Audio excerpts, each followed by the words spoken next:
I don't think I'll ever stop as long as my legs work and as long as my breath holds all right. I think I'll always be under the ocean. I think I'll always walk through the forest. And I think it's just extremely important to have our children indoctrinated into that way of life. So maybe we can take a little bit of a step back and reconnect with that side of our DNA, I suppose, of like that we were all at one stage hunters and gatherers. This is the Deep in the Weeds podcast. I'm Anthony Huckstep. The pandemic has allowed many to reflect on what's important, to reflect on how to live our lives, on the connection we have. Some were already on a new path for a greater connection, and the events of 2020 have only confirmed their new path as the right one. Mark LaBrooy is the co-owner of all the Three Blue Ducks restaurants. Mark, how you going? Yeah, I'm good, mate. How are you, Huck? I'm good. And it's been about a year ago I caught up with you and you said that you were going to spend the next year trying to eat food that you'd either caught or killed or grew. How has the last year been? Mate, that side of things has been pretty special, to be honest. Obviously, there's a couple of little slip ups here and there. Like Hannah, my wife, she loves a chicken. So occasionally a chicken will find its way into the household, and I'll kind of be like, "What's this?" Um, but to be honest, yeah, we've stuck to it pretty well overall. Obviously there's meals that I have in the restaurant if you're working in the evenings or whatever, but eating at home has been a big focus around either lobsters or we had a really good squid season this year back in March, so we ate a lot of those. And then we've got a beach house in Culburra, so we head down there, like a family beach house. We head down there. I've been taking a little kayak out and catching flatheads off the kayak, so that's always gone down a treat. And I've been I've been on the deer pretty hard. Shot a couple of goats as well, so that's kept the freezers full and kept us going. Wow. What's some of the challenges involved in that? Like that's some pretty big animals, the terrestrial animals that you mentioned. What's some of the challenges in harvesting those? The challenges in those is like making sure the conditions are right for processing. To be honest, you want to be out there when it's nice and cold and there's not a lot of fly around, because they can smell a fresh kill quite quickly and they move in, and they can quite quickly lay their eggs within that flesh. But the technology that's attached to it now, like the game bags that you can get, are really good. They're really breathable and all different sizes. And I'm getting pretty quick at breaking these animals down. So a leg comes off, goes straight into a game bag, hanging in a tree, and then the next one goes up. And you break down the animal pretty quickly, get all the organs out, and then you sort of set your pack up. Usually radio to Moily or Vilesy or someone else who's with me. And get them to help me to cut my meat out. So it's been really good. It's been really good to be able to connect with it connect with other chefs who are also involved in hunting. We might dig a little deeper into the hunting side of things a bit later, but you've had some serious challenges as a restaurant group this year with multiple venues and one also in Melbourne that you haven't had access to. What's this period of time been like for you? Mate, to be honest, 2020 has probably been, it's been the best year of my life, and it's been probably the first time, if I'm totally honest with you, the first time that I've ever felt like some level of depression. The whole thing with COVID had really pretty heavily affected me as far as will I be able to provide for my family? And I think that that whole pressure was compounded by the fact that we had a baby girl this year. Han has taken a year off study. She's studying medicine at the moment, which is obviously pretty intense. And then she's taken a year off that.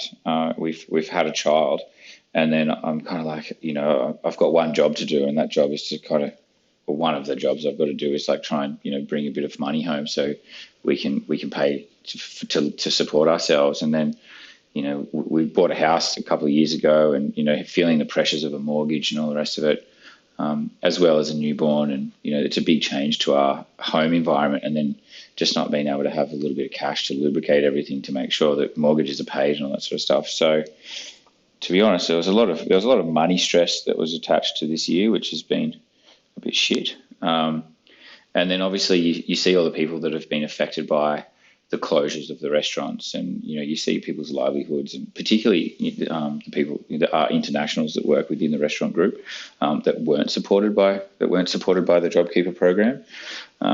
You see really key and pivotal staff members that have kind of have been left behind by our government, and I found that whole system quite strange, because those guys in particular have been such big contributors to our industry, and from a tax perspective, everybody's been paying their taxes. No one gets a free run. But when it comes time to get a bit of a leg up, it's the internationals that got left behind, and I found that a bit stink. But other than that, I think that particularly in New South Wales, things were dealt with quite well. Like we've had a lot of support as a restaurant group. We've had a lot of support from our government, obviously, and we all went on to JobKeeper. The banks came to the table, and the mortgages were frozen, and so we were able to get through this. Like, this hasn't killed the ducks. It buckled us for a little bit, but it definitely hasn't killed the ducks. So you had challenges for the majority of this year with the New South Wales restaurants, but you were in the process of trying to open one in Victoria. Can you tell us a bit about that? And obviously, with no access to Melbourne, it's had its challenges. Yeah. Well, apart from not being able to go down to Victoria to hunt deer, there has been a massive restaurant that we've built out in Tullamarine with the new Urban Surf project, and we haven't been able to open it. So we've spent quite a lot of money down there. Like there's millions of dollars that are tied up in that project. And where, everything that we've been able to achieve with the ducks has all been on the back of the ducks. We don't have any investors. We don't borrow money. Everything has come from us, so it's, and it's all come from, sales within the restaurant. That's how we've been able to grow this business. So when you spend a lot of money, on a particular project like that one down in Melbourne, we need to get that thing open.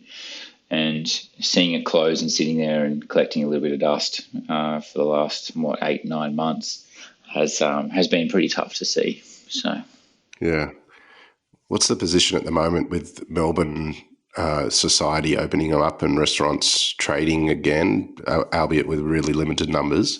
What's it looking like for you guys down there?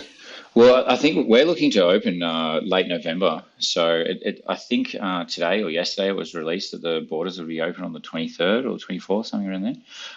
So I think we're gonna skip over the border pretty soon, get ourselves down there and get the team indoctrinated and set up, and let's fire this thing up. We've got quite a big outdoor space, a big deck that overlooks the wave. That's fully serviced, so we'll be able to still handle quite a few patrons without breaking or bending any COVID restrictions. What sort of model of the Three Blue Ducks will we see there? There's something that's quite similar at the core of all of them, but they also all have their own identity. What can we expect in Melbourne? I think what Melbourne will hold for us is like something that we've learnt a lot about the farm, and that is that the farm is quite an attraction. It's a beautiful place to be. You've got the macadamia orchards. It's a proper working farm. You've got guys that are growing stuff for us that we use in the restaurant. There's all the pigs in the fields and all the rest of it. And our patrons engage with that space, and it's they enjoy themselves. So I think with the urban surf, with the wave park, people are going to be able to engage with the lagoon. I think it's going to be a lot of fun.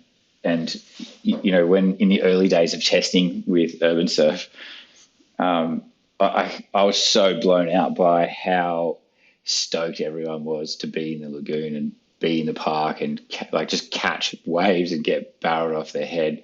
and it was like I've never seen an energy attached to a place like it was like everyone was losing their minds, and I thought, what a cool place to have a restaurant alongside of this. Like people are going to be in such a good mood, they're going to be so happy, and I think that that's going to be one of the correlations between Byron and Melbourne, and that is that when people go to Byron, generally speaking, they're on holidays and they're enjoying themselves and they're having a nice time.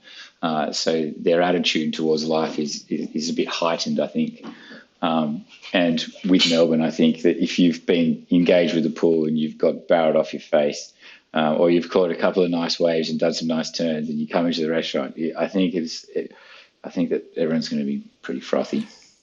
It doesn't seem all that long ago that the Three Blue Ducks first started in Bronte, and you guys were really part of that change in our food culture of sort of elevating everyday eats. And now you've got multiple outlets. How did it all start? Yeah, like we just had our 10-year anniversary, to be honest, and mate, I'm pinching myself as well. The story of the Ducks is something I'm really quite proud of. Like I'm one of the original three founders of the Ducks. There was Sam, Chris, and myself, and we were all buddies because we did a bit of surfing in Morocco, and then they came to visit me when I was living in Switzerland. So we were up in the mountains doing a bit of snowboarding and stuff.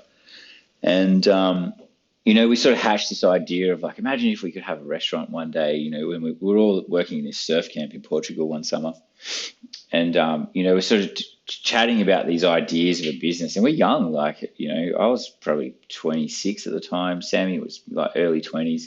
Chris, similar age, and then we're all home on a holiday, and at the same time, Sam actually was in Sydney. He had a business, and this chicken shop came up for a lease, and Sam sort of pestered the owner about getting in there and this idea of a cafe. And I was destined to go back over to Switzerland, and I just sort of had tools down and said, let's do this. Let's do this with the guys. And so Sam, Chris, and I actually started it, and then about a year and a half later, Daz came on, and then Jeff, he owned a pizza shop next door, so we took over his pizza shop and built a deck between the two places and just made a restaurant. We did everything ourselves. We got on the tools. We just sort of build these things ourselves. Little did we know that was going to be like a building trend of it looking quite rustic. It looked rustic because we were shit tradesmen. There was a couple of mil missing here and there was because we bloody cut it the wrong size, and we didn't have enough money to go and buy another piece of timber to cut it the right size. So yeah, we had a really good laugh with doing it. It was such a can-do attitude. And then, obviously, as little ideas pop along or opportunities pop along, I think we've always been quite open to opportunity. And then if something sounds fun, we engage with it. So if it doesn't, we try and sideline it. Well, you were growing herbs and vegetables in the back garden in Bronte, and you have the farm now. There's that real connection with produce. What's at the core of your cooking? How do you approach the creation of new dishes and menus? I think it's just it's let the produce do the talking. To be honest, like me, I love a story. I love a bit of a chat, and I think that getting to know who your producer is, who your suppliers are, and like learning about the people behind this industry, I find very warming, and it makes me want to support that. So usually when they present a product to me, I'm like, oh, okay, well, can we make something here? Or I found, hunting and gathering has kind of been a big influence on me, like wanting to use a few more of these ingredients, but then also discovering the hurdles that are attached to that. Like our government regulations don't allow us to use the deer on the menu. It's very, very difficult. There's only a couple of suppliers. There's Fair Game Wild Venison that are up north. He's doing an incredible job. So we use a bit of their gear, but I'd love to be able to use some of the stuff from our regions within, the southern restaurants. So, yeah, I suppose it's let the ingredients do the talking.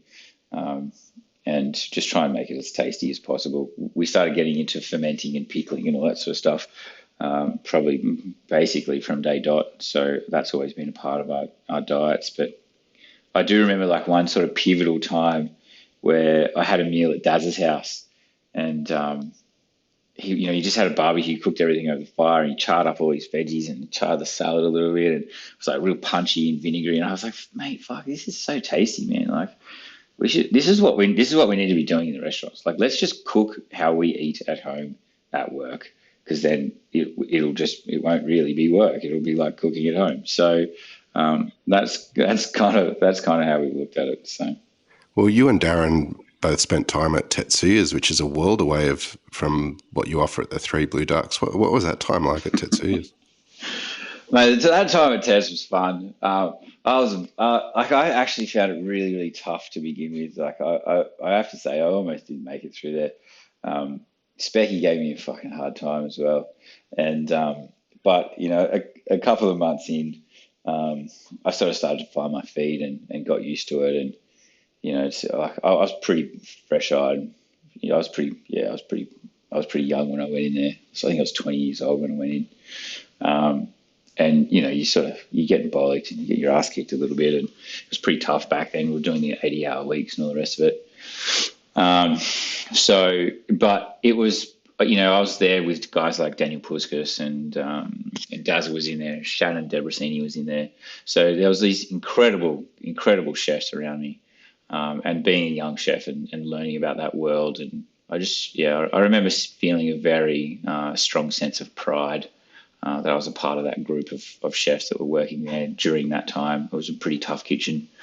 And we were definitely enjoying ourselves. Like it was tough. There was times where you get a bit tired and all the rest of it, but I feel like it taught me a lot about myself, taught me a lot about discipline. So, and I think I definitely needed that after being a bit of a scallywag coming through school. Well, let's have a look at that. I mean, you were quite young when you were at Tetsuya's, but how did you become a chef in the first place? I remember working with my uncle in his restaurant. He used to work at 41, level 41. That's an old chestnut.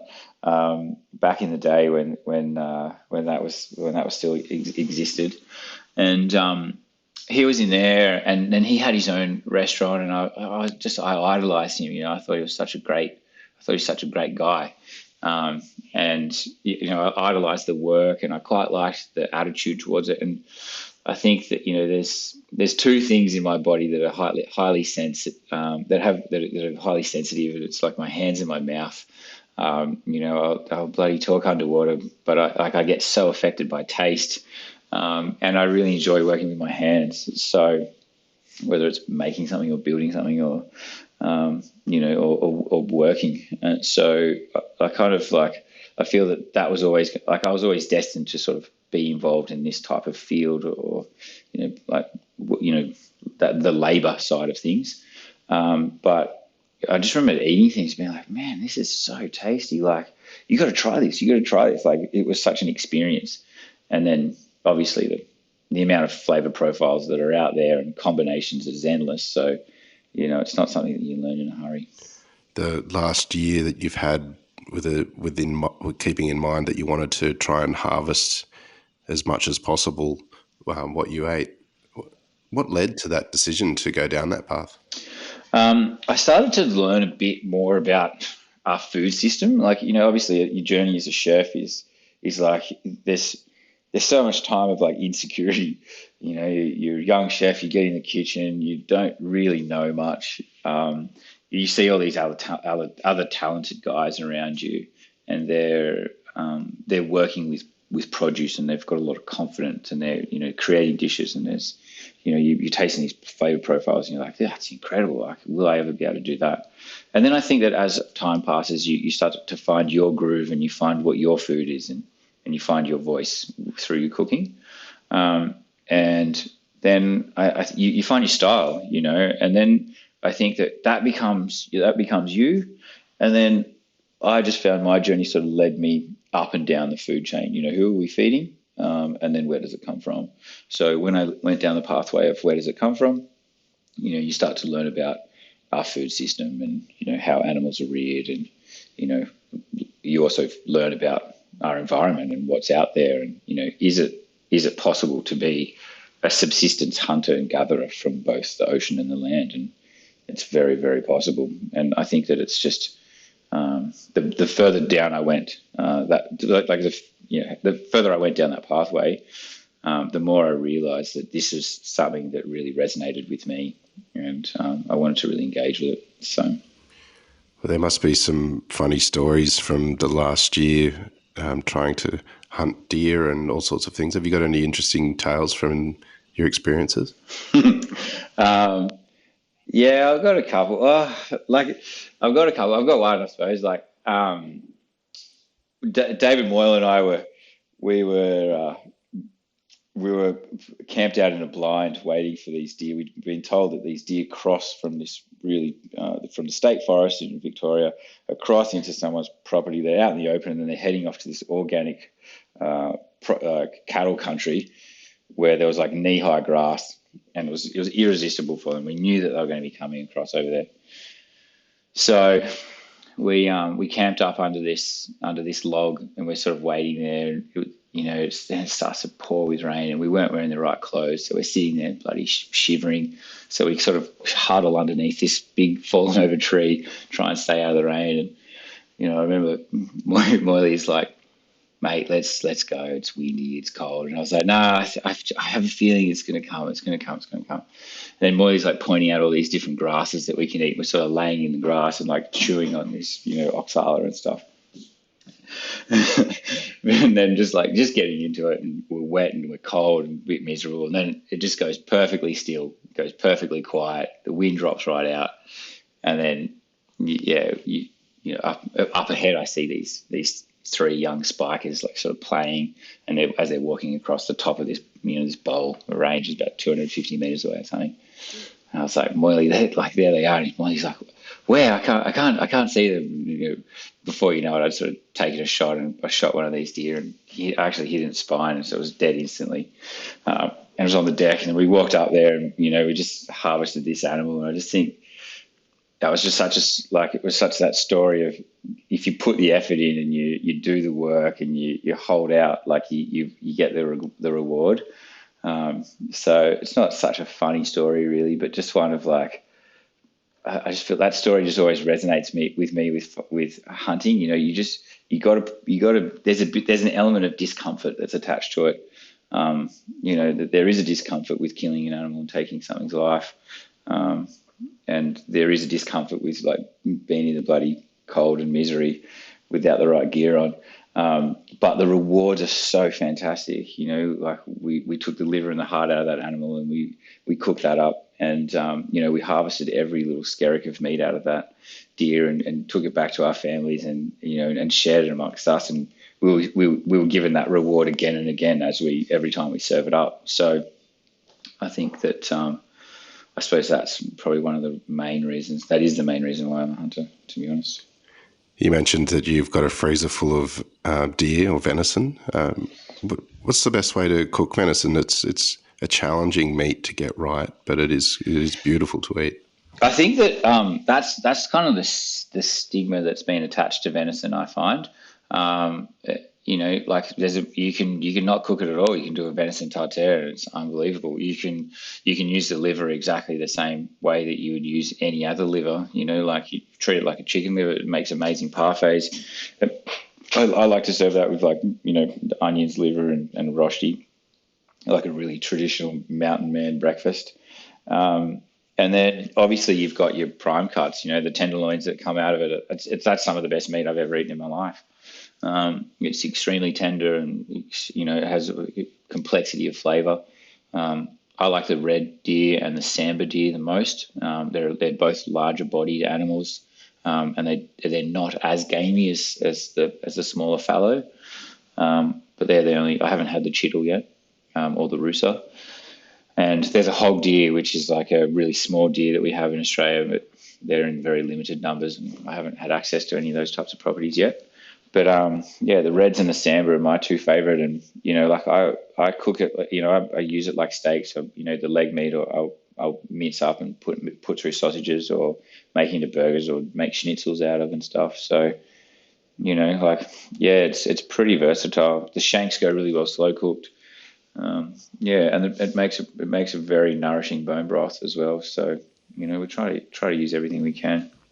You mentioned this year's you've had some mental health challenges, but you also, in the same sentence, said it's been the best year of your life. And can you tell us a bit about that and what it's been like for you to become a father for the first time? Oh man, that is like I almost have a tear in my eye. It's like it was the hands down the most wonderful experience I've ever had. Seeing Han, obviously go through the process of being pregnant, and she's obviously very active, and she was still studying medicine at the same time. She did really well with that, and then I remember the day that Ava was born. we were doing this like 5K loop around where our house is, and we walk up Sublime Point, and Han's waters had broken, and we were intending on having a home birth, and Han's waters had broken, and we only had 18 hours to have a hospital supported home birth. So we said, we'll get up Sublime Point. And we were up there, and I made Han do like 85 squats or something on the trip. So everywhere there was a little flat plateau in the walk, we would both do squats together, like in between contractions. Like, she's just an incredible human. And then we got back home, and then obviously the waters were starting to leave the body, and this process was happening. We didn't make the 18-hour cutoff, but we ended up giving birth in the birthing ward, the natural birthing ward that they have in at Wollongong Hospital. And the room was actually designed by Han's mum, who's one of the midwives in charge there. And so we went into the pool there, and I saw life. I saw life coming to this world in a very beautiful and natural way. And then caught our child as she arrived, and saw her take her first breath, and just opened her eyes and looked around, and she didn't cry or anything, but I bawled my eyes out. So it was just, mate, it's just incredible. It was incredible to see and be a part of. And, I thought that I loved Han as much as I could before that day. And I just found that there was more space in my heart for her, or my heart grew bigger. I don't know what it is, but I was just like, this is the most incredible woman I've ever met and ever seen in my life. So just so feeling so proud. And I think that's probably one of the things that hit me so hard about not being like being able to provide being thrown into question, where I was like, fuck, I can't, are we going to be able to make this? Are we going to be on our ear here? Like, are they going to take our house? I didn't know that we would be I didn't know that the government was going to sort of throw some support in regards to that. And I thought, would we, as well as millions of other Australians, sort of be put on our ear and find ourselves homeless or searching within a rental market, and then trying to find somewhere to live on, $750 a week? We were all on job. We all went on to JobKeeper. We've only just recently come off. So yeah, it was real. It was a bit touch and go there, and I think that's where, I don't know, maybe your ego gets a little bit bruised, where you're like, I'm not able to provide. Like, fuck, this is tough. But you know what? I think that everybody sort of managed it as best. We've managed it as best we can. So it feels like we're coming to the other side of it now. With this journey you've been on for a greater connection to the food that you eat and food that you provide for your family, how do you feel about that, and how does that fit in now that you have a daughter? Will this sort of hunter-gathering, will that continue? Yeah, most definitely. And actually, I'm stoked that we have a girl. I'm stoked we had a baby girl. And I think people sort of make reference that what I'm doing is like really quite unique in regards to, like really engaging with hunting and gathering, and spearfishing and diving and all the rest of it. But I think that these were such normal traits. Like, these were normal qualities within humans 100 years ago. It's just that the way that our society has developed, that this side of things have been left behind. And what I found is that it just gives me a much greater level of connection to the people that I engage with when I'm doing that, and also my environment. Like you become extremely observant. You become the ultimate conservationist because you want to protect this so you can continue to do it and other generations can continue to do it. So I don't think I'll ever stop as long as my legs work and as long as my breath holds all right. I think I'll always be under the ocean. I think I'll always walk through the forest. And I think it's just extremely important to have our children indoctrinated into that way of life. So maybe we can take a little bit of a step back and reconnect with that side of our DNA, I suppose, of like that we were all at one stage hunters and gatherers. So after having such a sort of rocky year with the restaurants, you'll get a chance to open Melbourne in November, as you mentioned. What else is on the cards for the Ducks over the next year? We've got a lodge in Nimbo, in Nimbo Fork. It's where the Tumut River runs, and then there's a Nimbo Creek that forks off it, and it's a really good trout fishing spot. So there was a guy, 10 or 15 years ago, or whenever it was built. I think it's 10 years ago. This guy loved this spot, and he used to go there to camp and fish, and loved it so much that he built a lodging there, and realised how difficult the hospitality is, and then moved away from that. But there was this beautiful premises here, like right on the river. So we've been able to we're going to manage the whole food and beverage operation that's coming from that site. It's 4 hours from Sydney, so it's 20 minutes out of Gundagai and 20 minutes from Tumut. So it's kind of like that, so the early gateway to the Snowy Mountains. I think that's another project that I'm kind of sort of spearheading from my side. Most of the other boys are up north in Byron. And Andy's obviously pretty busy with being in Melbourne with filming MasterChef and stuff. So yeah, I've got the Nimbo to do. We've got the lodge in Nimbo as a group. We've got the Urban Surf project in Melbourne, and then to be honest, mate, I think I'd like to keep it a little bit. We've also got the bar that we own in Byron that we're going to transition into a restaurant, as you can't really, because there's no vertical consumption, so you can't have a wriggle around anymore. There's no nightclubs. There's no bar scene. You have to be seated. So we've decided to turn the venue that we have in the Lakura venue into another Three Blue Ducks restaurant in Byron. So that's really going to be interesting. Yeah. So there's a bit on, and then I think once they all settle down, I don't really want to do too much for a little bit. I'd like to enjoy my family. There's been a lot of pressures. The whole idea was that the opening of Melbourne would happen before Ava was born, but and then I'd be able to spend a good couple of months to really invest and then come home and focus on being a dad. But now it hasn't worked out that way. And I was always so critical of those other chefs of like opening a restaurant and having a child in the same time. I was like, you're a fucking idiot. What are you doing? I know I found myself in the exact same situation. So I think we've got a couple of tough months ahead, but it's just buckling in and getting the work done. But we enjoy that. This is the most exciting time of a restaurant, to be honest. Well, after a year of such highs and lows, how are you going to look back at this time? I try not to be too negative. I try to be a pretty sort of positive person, and 2020 will always be the year that Ava was born. I'll always remember that experience. And I think that long after this year has finished, I think that I'll very much forget like the pinch, the financial pinch that COVID brought to us, and the insecurity that was attached to it.